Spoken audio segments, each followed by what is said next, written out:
Ladies and gentlemen, a single black mother adopted a little white girl, and her neighbor called the cops on her. I don't understand what the logic or reason is behind this, but there are tons of black children out here that are in need of being adopted. So I guess I don't understand it. I probably never will.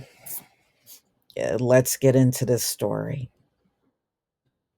Shireen Jackson was a single black mother of one living in Louisiana. She made a great living. So she apparently have a catering business that's very successful in Louisiana. And they said her business has grown in popularity over the past several years. Even though she was fulfilled in her career, Shireen was pushing 40 and had always wanted her son, Jamal, to have a sibling. Shireen wasn't married. She had zero romantic prospects, so she decided to take matters into her own hands. But after months of unsuccessful fertility treatment, Shireen decided to give her body a much needed break. It was at that point when a friend told her she should consider adoption. Adoption wasn't something she had thought about before, but the more she thought about it, the more it made sense. She began the adoption process by filling out a lengthy paperwork and going on several interviews. And even though it was emotionally draining, she was determined to find the right child for her family. After several tours of many foster homes, Shireen finally came face to face with a golden haired little girl named Tammy.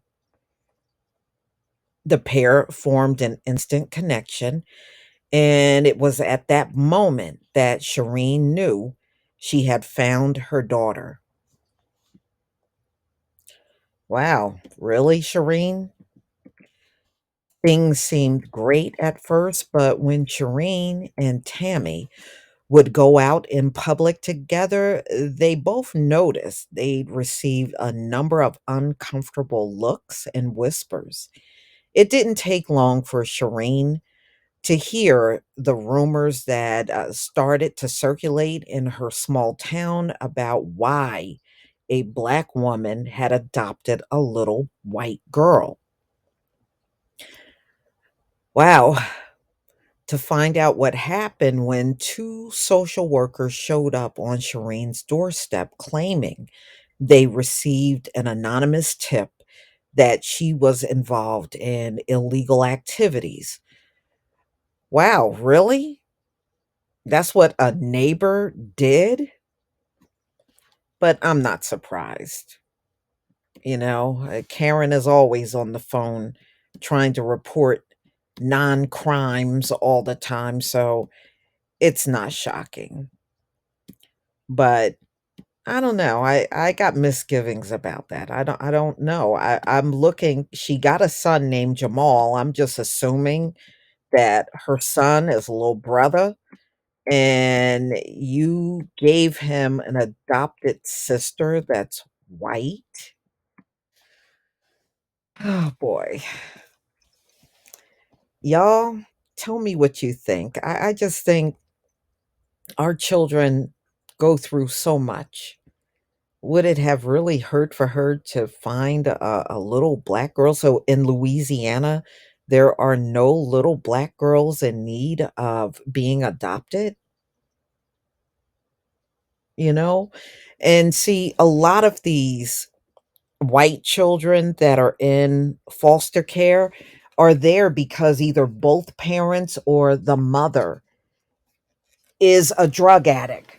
So it is not unusual to see these children in foster care. And unfortunately, a lot of their families do not step up and take these kids. Back when I was doing the opioid stories all the time, there were people, grandparents and aunts and uncles of these children, and they absolutely refused to take them in. And that's why they ended up in foster care, especially when the parent got arrested. Because let's be real, when somebody is a junkie, that's going to lead to crimes eventually, especially when they're in times of desperation and they're craving for the drug of their choice. Yeah, it's not unusual. I mean, I even did a string of videos of them robbing retail stores, robbing drug stores, and all of that.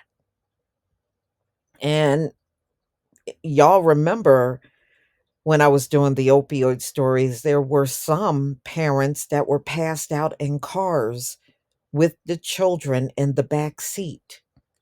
And that's how many of these kids end up in foster care. Their parents are just a piece of crap and they end up in jail. But that's why many of them are in the system.